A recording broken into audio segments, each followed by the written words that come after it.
10 வீரர்கள் கருத்த பையனை கூட்டிக்கிட்டு கரடி இருக்கிற தென்னந்தோப்புக்கு போறாங்க. இந்த தோப்புக்குள்ளதான் கரடி இருக்குது, அதை நாம எப்படி பிடிக்கிறது அப்படின்னு கருத்த பையன்கிட்ட கேக்குறாங்க.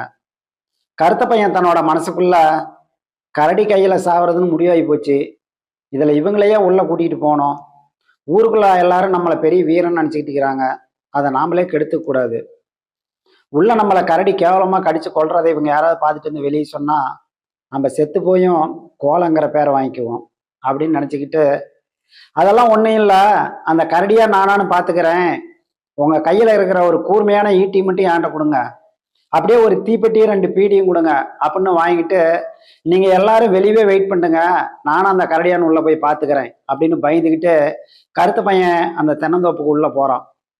எந்த மரத்தில் கரடி இருக்குமோ, எப்போ வந்து நம்மளை கடிச்சு கொள்ளுமோன்னு ரொம்ப பயந்துக்கிறான். பயம் போகிறதுக்கோசரம் அங்கே இருக்கிற தென்னை மடல் 5-6 ஒரே இடத்துல பொறுக்கி போட்டு தீ வச்சு கொளுத்துறான். தீ வைக்கிறதுக்கு முன்னாடி இவன் வாங்கிட்டு போன அந்த ஈட்டிய அப்படி ஒரு இடத்துல ஊனி நட்டு வைக்கிறான்.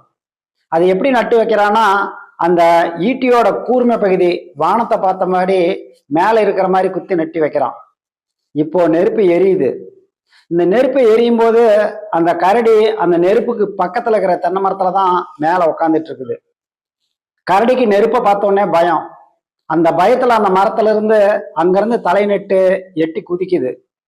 அப்படி குதிக்கும் போது கருத்த பையன் ஈட்டிய குத்தி வச்சிருந்தான் இல்லையா, அந்த வானத்தை நோக்கி இருக்கிற அந்த கூர்மையான பகுதியில கரடி தன்னோட நடுமண்டை மோதுற மாதிரி தலையிலேயே அந்த ஈட்டி குத்தி கரடி கீழே விழுகும்போது செத்துருது.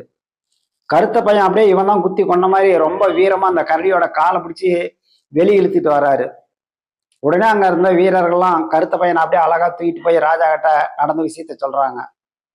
இதை கேட்ட ராஜா, எவ்வளவு பெரிய வீரண்டா நீ, தோப்புக்குள்ள போய் 1/2 மணி நேரம் ஆகல, அவ்வளவு பெரிய தோப்புல கரடி எங்க இருக்குதுன்னு ஒத்தாளா தேடி பிடிச்சி அந்த கரடியோட நடுமண்டையிலேயே ஈட்டில குத்தி கொண்டிருக்கிறிய, நீ தாண்டா பெரிய வீரன் அப்படின்னு பாராட்டி வெகுமதியெல்லாம் கொடுத்து அரண்மனையில நல்ல சுதந்திரத்தையும் கொடுக்குறாரு.